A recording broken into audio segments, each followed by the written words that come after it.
Hi, Craig Wilson here, and welcome to the Making the Media podcast. Thanks so much for taking the time to join us for more in-depth chat behind the scenes of the news and media business. Our guest for this episode is Duncan Hooper, who's the head of content for CGTN Europe, which is the English language news channel of China Global Television Network. Duncan is currently leading a newsroom integration project to ensure the organisation's storytelling is optimised for all the platforms and audiences it serves. He also has a deep interest in the rise of generative AI and what this may mean for the media industry. We'll go on to discuss this in depth, but first I asked Duncan to talk more about his career background and current role. I run output for CGTN Europe. We've been here in Chiswick Park serving the whole European zone since 2019, and we're one of 4 production hubs for CGTN, which is the English language international arm of the Chinese public broadcaster. I myself have a digital media background. I've actually worked in newspapers, newswires, magazines, and television, as well as a digital only publication. So I've done kind of all the different kinds of media that you can get. And now I'm working in television. And I think the thing that I'm bringing to this role is looking to converge a little bit the television output and what we do for social media and the website. Because what we're finding is the audiences are really diverging. We've got different audiences in different places. And therefore, what we're trying to achieve is to make sure that our best content is available to all of the different people that we're trying to serve in a format that they appreciate, engage with, and is easy for them to consume. So, with the goal of trying to, not having a particular focused target audience, we're trying to reach, very general mass market audience. We feel that we need to be in all those different places, and we don't really want to be producing, different stories, if you like, different subjects for those different audiences. We want to be producing the subjects that we think, talk to the reasons that we exist, but we want to be adapting them into formats that we think are appropriate. What kind of challenges does that pose in terms of trying to bring the teams together? Because I guess it's a different mindset from thinking this is purely for television to thinking about this is actually for digital outlets as well. Yeah, I think that the first challenge that you get is around just volume of work, right? Because if you go into any newsroom and ask, okay, how busy are you? Everybody will tell you they are very, very busy. Working on TV against, the deadlines that you need to fulfill to get a show out is very high pressure. So finding the physical time space and not just the headspace to do digital work is difficult. But then, as you say, also there is a conceptual part to it. There is, and I think, to be honest, that is more achievable than many people think. Many of the people even that I work with who sort of are very wary about TikTok or about YouTube, and because they're not necessarily native to these platforms. But I think when if you can understand how these platforms work and the sort of the templates that exist on these platforms that are different, but if you like, similar in concept to the templates that you might use on television, when people are very familiar with, two ways and packages and lives. And if you can sort of break down social media into similar sort of formats, I think it is graspable for people. So you then have the challenge of creating the time. And I think a lot of that is actually about technical work to try and really simplify workflows and make it easy for people, for instance, to edit content, at one time in different ways. And going forward, obviously, AI is going to be a big asset for us. And you have platforms already like Munch, which can take longer form video and already start to package it up for social media. Yeah, I completely agree. I think a good story is a good story, regardless of which platform it's on. The fundamentals are still remain the same. So you touched on the potential use of AI there, which is something we'll discuss a little bit more. So where are the kind of applications you think where AI can be effective in helping news, content creators create content? So there's obviously lots of different ways, and this is fairly well known. Here we are not creating any new content for publication using generative AI. That's not something that we're ready to do. It's not something I think that we would always rule out, but there are very well documented challenges around that. I think the areas where it is useful is, especially around this packaging thing. So, for instance, being able to create social media headlines and posts to go with something that you might be producing on television, where you don't necessarily have journalists who are particularly comfortable with doing that. And to be able to say to ChatGPT, give me 6 options. And probably you're not going to use one of those 6 options, but you will probably use various ideas or concepts that it's thrown up. And I think that can be really helpful to provide inspiration. We have been experimenting a little bit with, as I mentioned, Munch and Opus, which allow us to take, some of our longer form work where we do want to get out shorter clips, and we have found those pretty effective. The translation part is enormous for us. That has just improved time and time again. I looked at it when I worked at Euronews. We had 12 different language teams of human beings, and a lot of the work that many of them were doing was actually, translating content, line by line, and it was painful and it was expensive, and it wasn't really inspiring for them to do.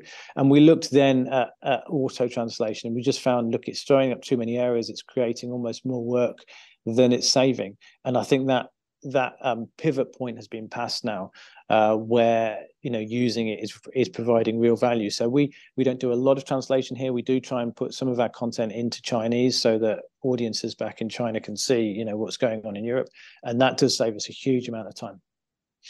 Yeah, so it's that whole thing, I guess, around finding the right applications for it and the ways it actually benefits your business is the way to actually look at how it can be implemented. Because I think there is a whole thing at the moment about people are very interested in AI but can't really figure out the bits where it's actually going to make a difference. Is that a fair assumption? Yeah. I mean, there's obviously so many different options with it, and when we talk about AI, of course, remember it's just a huge field that encompasses millions of different things. But I have explored myself looking at AI presenting, and it's just not at all something that I think we're ready for. We looked a little bit at AI voicing again, which is much more of a viable option already. We've decided for the moment not to use that, but actually I think potentially quite soon in the future that could save our journalists time. One of the things they do is, when we've got sound bites in a foreign language, we need to go into the dubbing room, dub those, take those dub clips, go and import them into our system, add them onto the edit, and you could really speed that up if you could use AI dubbing, especially because most of them are fairly short sound bites. So that is something that we are looking at, but again, don't quite feel comfortable doing it yet. So yeah, I think there's many different options for it, and we wouldn't use it to create scripts at all, I don't think. And that part of that is about having that trust that the work that you're seeing is done by journalists, because I see that there is going to be an intense competition arising, because although I say, we're not going to use AI presenters, we're not going to use AI to write scripts, other people will, whether those are new entrants to the market, because I think a lot of the established brands are very worried about damaging their brand by doing this, but for new entrants, there's a lot less to lose. And the potential for them to be able to create enormous amounts of content very cheaply is right there. And if that happens, how do we differentiate ourselves? Well, not having gone down that route is a point of differentiation for us, and to be able to say no, we are human beings, we are using editorial judgment and values, and we are not we are not prone to making the same kind of mistakes, or even following algorithms with biases that AI can do. Yeah, I mean, in the last couple of days, I'm sure you've probably seen it as well, but I've seen stuff all across social media of an AI news channel with an AI presenter and generative AI images that are there. You talked there about the volume of content that could potentially be created by these kind of organizations. What concerns do you have about that? Because I think we'll come on to talk about distinctiveness, which I think is something you highlighted there. But do you have concerns just about potentially the news market being swamped by messages and information coming from sources, which then poses challenges for the audience trying to figure out, well, what is real and what's not? Yeah, I have huge concerns about it. It's worrying to me as someone who makes their living in this industry, and it's also worrying for me as someone who values the media as important to our society. And this it's not really new, right? We've had social media where suddenly the barriers to content creation have come down and down and down, and it has become possible for billions of people around the world to create their own content.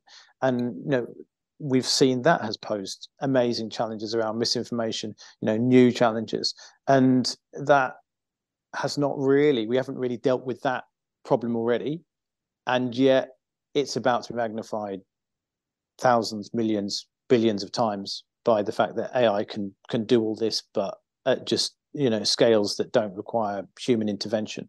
And that worries me a lot, because I look at how social media companies have struggled to deal with relatively simple. I say simple. I don't mean simple as in it's easy, but the production methods are fairly simple in that you can get 100 people sitting around their computers and say, look, guys, I want you all to share this content and spread it. And you can create very simple kind of bot networks that will spread it. And I say simple again, it's not necessarily very easy, but it isn't a particularly complex system. And yet the social media platforms have been unable to deal with those. And I think largely for cost reasons. It's not revenue generative to stop this problem, given the high costs it poses, and therefore there's been not enough incentive to do it, and that's just going to get worse and worse. And I think we rely on Google in a sense to protect us from this, and we've seen Google trying to do that by bringing all these trust metrics into its algorithms. But I'm skeptical about their ability to deal with very, very smart AI tools.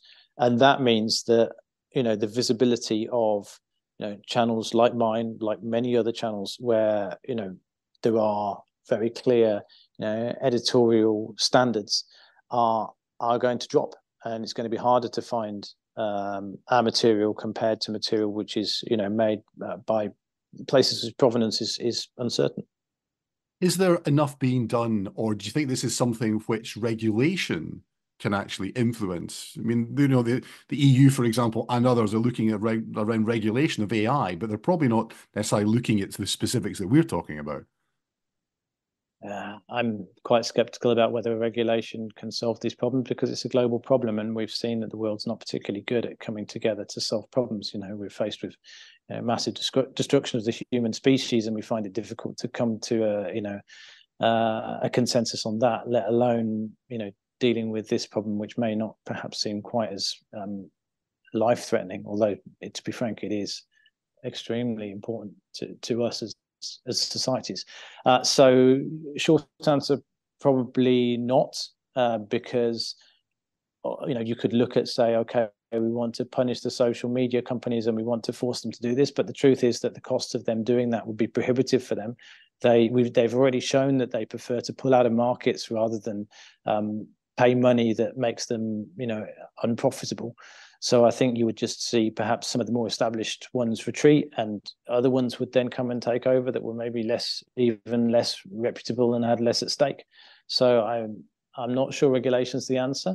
I do think that the answer has to be around education, and the media really selling itself, right? We have to do a better job ourselves of explaining why we are needed and why we are important. And we need to build direct relationships with consumers so that they come to us rather than going through intermediaries where, as I say, that their interests and the interests of valid, accurate reporting aren't paramount and aren't at the front of mind. Let's talk about distinctiveness then, Duncan. Let's talk about ways that perhaps that things can be done that can combat the kind of things that we're talking about. What do you think it is that journalists have to do, really, to highlight the value, I guess, in what role that they're playing within society? Because someone who was a journalist for a long time, I see challenges coming because of the reduction in the importance of local newspapers, for example. And I think it goes the same thing there. 30 years ago, when I was joining, there was very strong local radio networks that also had distinctive news coverage as well. So let's talk about distinctive and how you think that can actually play a role in trying to combat this. So, I mean, it's funny, we sort of gone around in a circle, because one of the crucial things I think is that the media is using formats that is accessible to people, and we are presenting information in ways that fit around their lifestyles, because as we know, people's lifestyles have changed enormously, and yet the way that news is delivered maybe hasn't changed enough to keep pace with that. So I think if we want to be considered valuable to people, we need to think about, okay, how can we fit in with both the way they live and the needs they have. I am a big believer in the user needs model, and I do think, as a newsroom, you have to think about what is useful for our audience, not just about what stories are we doing, but how are those stories going to be valuable to people in terms of meeting goals that they might have, and that those goals may be about feeling happy, they may be about learning something, they may be about being able to win an argument with their mates down the pub. So I think it's kind of cliche to say it, but I do think it's about being audience centric, both in terms of fitting the presentation of the content to the needs of the user, and also fitting the content itself and the way that you're dealing with subjects to those needs. Is part of the problem the news agenda? Because the news agenda itself, dictated by a relatively small number of people, if we actually think about it, perhaps overly reliant on politics, perhaps overly reliant on issues that people perhaps don't see the value in. Do you think that's part of the challenge as well? I've seen the studies, as I'm sure you have, about how turned off people can be by the sort of negative news agenda. And certainly, that was my experience when I worked, in newspapers, was always, the bad news stories always made it, and you would never cover things where stuff seemed to be going well because it was perceived as not interesting. I think that has changed a little bit. I think that, there is a much more of a willingness to look at solutions journalists and solution stories. Certainly that's something that I'm a great believer in. It's something that we try to do here at CGTN, is to try not just to tell people about the problems in the world, which I think most people kind of are aware of, but encourage them that these problems can be fixed, and try and talk about how these problems can be fixed, because I think people want to be inspired and excited rather than, made afraid. So yeah, I think that's a part of it. There isn't an easy answer though, because if there was an easy answer, we wouldn't have a problem. Yeah, very, very true. Do you think also part of the challenge is actually the audience themselves being more aware of, the kind of challenges or things that are going on? Because I think one of the things that's happened recently, or in the last 10, 15 years, is that people consume news in different ways, and they perhaps don't necessarily recognize they're consuming news, and that they're not sitting down at 9 o'clock to watch the news on the TV, for example. They're seeing something that someone shared in a WhatsApp group, or they're seeing something that someone shared on a Facebook group. And do you think that's part of the challenge around people being more aware of where that information is coming from?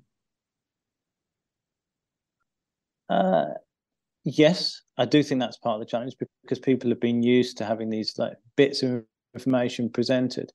And it is something that we're conscious of. It is something that we do, because when we produce content on TikTok, we're aware we can't always tell the full story in one 1 minute video. So we are saying, okay, look, we're going to focus on telling a bit of this story, and we're going to assume that people maybe can fill themselves in on the other bits from elsewhere, or will fill themselves in. So yes, I think that is part of the challenge, and I kind of think it's good though. I mean, I believe in pluralistic news consumption. I believe that it's healthy for people to gather information from different sources. I think the difficulty, though, like you say, is around the transparency of wherever those sources coming from. And I think established news organizations, you do know, people know, for instance, CGTN, we have China in our name, we have connections with China.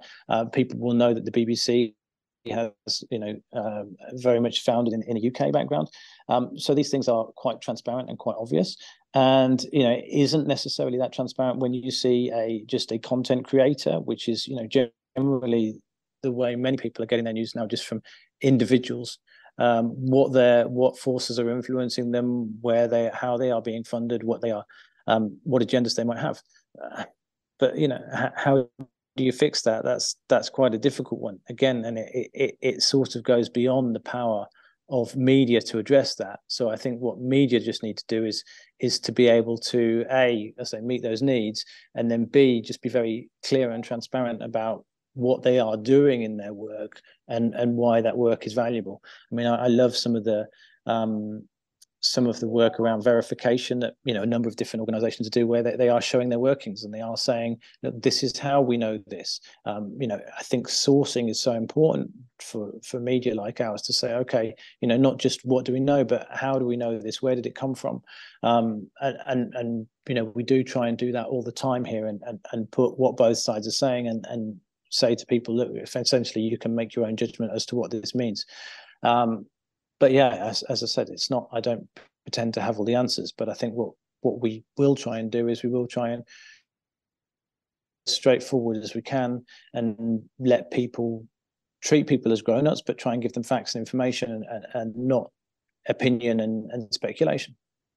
Yeah, another element, and something that, again, I've seen in the last couple of weeks, is around the use of branded content, where people are creating their own content and distributing it because they can be in control of the message around that. And to you and me, that's not journalism. It's certainly not journalism as I would view it. But again, that's something else that I guess plays into this whole thing around trust, around authenticity, around, where is the information coming from? So do you see branded content, again, as another element of this? Yeah, I mean, again, it comes back so much to the commercials and the business models, which really, drive a lot of the decision making. I mentioned it, talking about how, the way that social media tackles misinformation, I think, is so heavily driven by the costs involved in that. And I think, the branded content side as well, it is about, what content can you monetize? How are you going to pay for what you are doing? And often that means you've got to have somebody, backing you. There's two ways. Either the person who's consuming the content is paying, or the person who's providing the content is paying. And I like subscription models. We're very lucky here at CGTN. I don't have to worry about that. We don't have any kind of commercial objectives or targets, and we're very straight about that. But I think if in commercial organizations where you do need to make revenue, I think that having a subscription model or some kind of audience pays model is the best way, because it takes away that, if you like, conflict of interest, where someone else is paying for the content. We've seen, an enormous rise in emphasis about AI in the last year. I think driven by ChatGPT and the way things have gone with that, and then we've seen various different developments that have happened through the course of the year. So crystal ball time, Duncan, 6 months to a year's time, what do you think is the next thing we're going to be talking about in this, or do you think it's going to be a continuation of where we've been for the last 8 or 9 months this year? So whether it's in 6 months or 9 months, I'm not sure. But something that I have been very interested in for a long time is self-driving cars. Right? These things are coming. We know they're coming. They're starting to be here already. And this just, for me, provides the first kind of big opportunity for media that we've had for a while, where we're going to open up leisure time for people. Time when people sitting behind the wheel, traditionally the only option is to listen. Okay, so podcasts, radio, whatever, suddenly is potentially going to be opened up to video and reading and other forms of consumption. So, for me, that's in-car entertainment, because of the amount of time that people around the world do spend in their cars, and will continue to do so, whether it's electric cars or petrol cars. I think that's quite an exciting opportunity for innovation, and I'd love to be thinking about how do we use that space. And the other one is, of course, VR. where we've seen the headsets getting cheaper, getting less cumbersome. The kind of glasses approach that you can get now is quite compelling compared with having to put on an enormous helmet, which, realistically people sitting on, the subway or waiting in the doctor's surgery are not going to do. But with small glasses, you suddenly have a screen which, for a long time we've been dealing with smaller and smaller screens, right? We've gone, from big computers to laptops to tablets to mobile phones. Okay, some of the mobile phones these days are quite big, but it's nothing compared to this screen. And yet when you move into VR, suddenly you have a screen which is as big as your field of vision, which again, I think is a very interesting challenge to, where do media companies fit into that? Do you have a TV in the corner of your room like you used to do, where, whether you're doing something else, you can hear and just turn and watch it when it interests you? Is that a part of the mix, or how does media and entertainment fit into that world? I'm excited about. Yeah, that's great to hear that there's opportunities as well as the difficulties that we've perhaps discussed as well. So Duncan, there's a final question which I ask everyone in the podcast since day one. So I'll ask you, which is, what is it, if anything, that keeps you up at night? So the funding model of the media industry is what worries me, because, as I say, it's not such an issue with my work here, but so many places that I've worked, a lot of my job has been how do we cut costs and dealing with telling people they don't have any jobs anymore. And, that's been an issue since the rise of the internet, and this huge division of where advertising revenue is going. And as we've mentioned, I think AI has the potential to make that many, many times worse. And, a poorly funded media industry is a poor media industry. And I think that's very sad, again, from my, personal, selfish, professional reasons, and for my thoughts for my colleagues, but also for the society we work in and live in, which I think needs a vibrant and a strong media industry that can afford to invest in journalism. So, that's what worries me now. It's what's been worrying me for the last few years, and I guess it will still be worrying me in a few more years' time too, if I'm honest. Thanks to Duncan for sharing his thoughts on what is undoubtedly a major topic which we will be discussing throughout the rest of this podcast season and beyond. What do you think? Let us know in the comments on the podcast episode, and don't forget to rate and review us there too, plus subscribe to get notified when the next episode is out. Check out the show notes to discover links to a recent episode with the BBC journalist Ros Atkins, where he sets out how to write and present clearly and how he uses these skills to articulate his stories. And you can also find there a link to a series of videos showing some time-saving features of Avid Media Central to enable team collaboration, regardless of the platform you're producing for. That's all for now. Thanks to our producer Matt Diggs. Thanks to you for listening, and thanks again to Duncan for being such a great guest. My name is Craig Wilson. Join us soon for another episode with the people making the media.